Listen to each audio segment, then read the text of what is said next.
Hey guys, just a few updates on the paint here. Came across a few issues. First off, and I don't know if you could see this. It's right there, that bubble. There's a bunch of little chicken pox all over it. What had happened was when I was storing it to, keep it away from everything, something fell on it. And right about there was a big kind of ding in the paint, not into the wood though, thank God. And earlier I'd mentioned that there's a few spots I'd missed. So what I did basically was, well, here, let me show you. And anyone who's painted, this may or may not be the right technique or not. What I did is I sprayed some of the color into a cup like this. And traditionally this is done with a toothpick. But all I had around with these Q-tips. And what you do is you just dab it into like the little dimples. Yeah, you can't really see it with this phone because the camera sucks on it. There we go.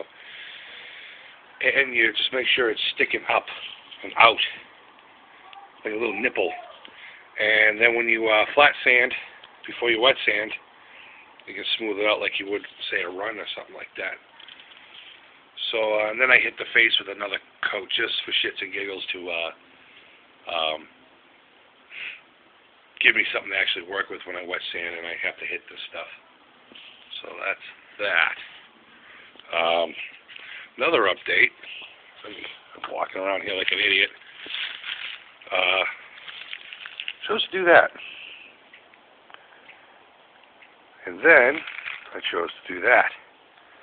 See, rather than paint the whole neck, which I can't stand. I don't like the feeling of a painted neck. If you do, that's fine. That's awesome. But I taped off the edges. And then taped off the rest of the headstock, the rest of the neck. Painted the headstock front and back.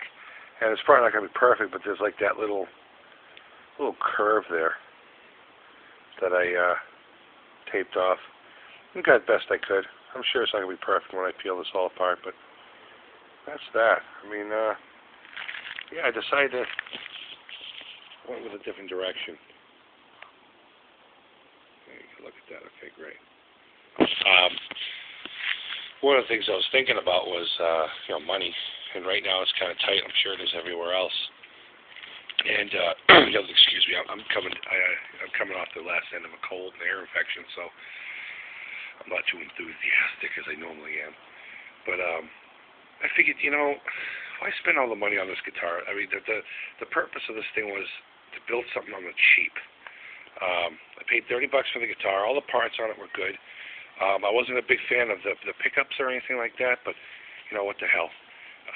I have other pickups. I got a DiMarzio pickup that I got when I was working at Parker Guitars. It was a second because there was a little bubbling on the side of the bobbin tape because of a bunched up wire. I don't care. I've had it in other guitars. It sounds good. It's like a cross. They based off of the Tone Zone. It's what they put on the original Night Flies. For the bridge pickup. So I'm going to use that for the bridge, and I'm just going to use the 2 single coils for the that came with the guitar. I'm not going to change the pickguard. I'm going to use the white one. Again, to save money and time. I got all the parts here. They all work fine. If anything, the neck, the frets again just need some leveling and filing, and I know I need a new nut because that nut's too small. It's not tall enough to do its thing properly and not create dead notes and buzz.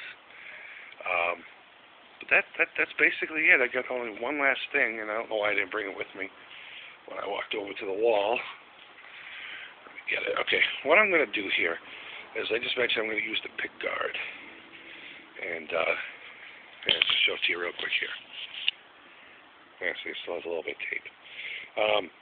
What I did is I wet sanded this thing down. It had a few scalps from years of markings with a pick, and it did its job. It was a pick and guard. And what I think I'm going to do with this, luckily, the single coils that came with it were white. The pickup rings or covers rather were white. So what I'm going to do is I'm going to prime this pick guard off. This is going to sound a little odd at first, I'm sure. And then I'm going to put just the pickup covers in the 2 single coil spots after priming those. And I got a buddy of mine who who's a phenomenal artist. He's done tattoo work on me. He did my Jason tattoo, which I'm sure you guys will eventually see, because Jason Voorhees is another one of my passions. I love 80s slasher films, but Jason just seems to be the one I gravitated towards. He did a Dawn of the Dead tattoo on me, on my bicep. But I'm going to give this to him primed, and he's going to give it back to me, and it's just going to have something sick on it. I don't even care what. I'm not going to give him any direction. I'm going to give him one of the caps so he knows what color the guitar body is. And just tell him, dude, you know me. You know what I'm into. Just do something sick, something cool. So that's where we stand there. Yeah, again, sorry. I'm trying to get rid of this damn cold.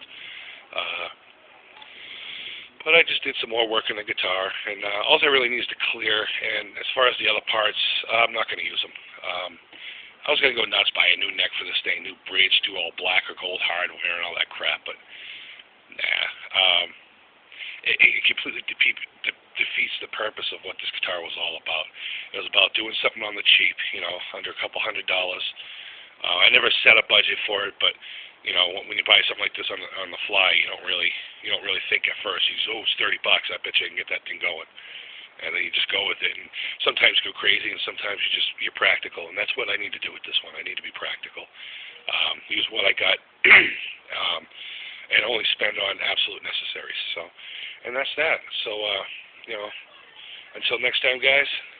Hope everyone's cool, and hope everyone's safe. Hope everyone's having a good time. And this is Van F13 signing off again. Bye-bye.